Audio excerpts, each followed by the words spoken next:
Chael Sonnen versus Rampage. You know, Rampage is still ranked number 9 in the UFC. And even though he lost to Bader, Bader's ranked number 8 right now.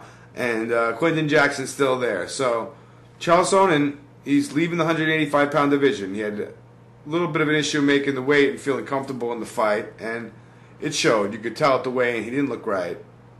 And, you know, he made the weight, but in the fight, he wound up gassing out in the second round. And, you know, you got to give him credit the way he took Anderson Silva down. Chael Sonnen needs to move up to 205, and a good opponent from, you know, to start off might be Quinton Rampage Jackson. And who would win this fight? You know, this would be a stand-up fight for Quinton. He'd want to keep it standing up, and Chael would want to take him down.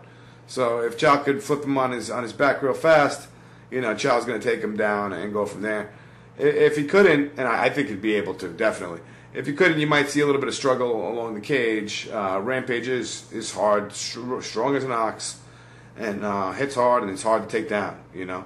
So could be some struggling back and forth. But, you know, Chael's striking is good, and I think it's going to be a different Chael Sonnen at 205. You know, I think he's going to be able to really fight a 5-round fight the way champion level caliber fighter should be able to. And I don't blame him for not being able to make the weight. I mean, he made the weight. You know, the difference in this fight would be that Quinton Jackson didn't make the weight in Japan at UFC 144. Ben Henderson versus Frankie Edgar. He missed it by 12 pounds. And Chael Sonnen, no matter how skinny or dehydrated he had to get for that fight, Chael Sonnen makes the weight. So you got to look at heart right here, and you know, you got to give Chael Sonnen credit for the way he took down Anderson Silva. Really, I think if he didn't lose gas like that, and you know, he didn't have all these weight cutting problems, I think he would have been able to do much better in the Anderson Silva fight. You know, he wouldn't have gassed out in the second round for sure.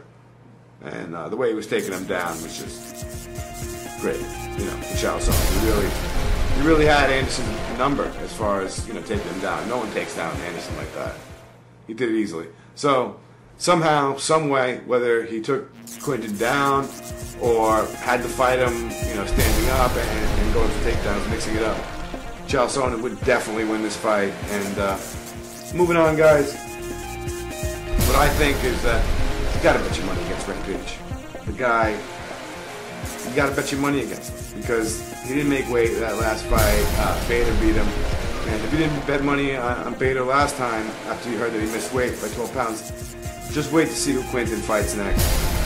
Actually, excuse me, he's fighting in Brazil, and he's fighting Glover Teixeira. So that fight, can't wait to see what the betting odds are. But you really got to look at betting on Glover, and maybe by the time Chael Sonnen enters UFC at 205.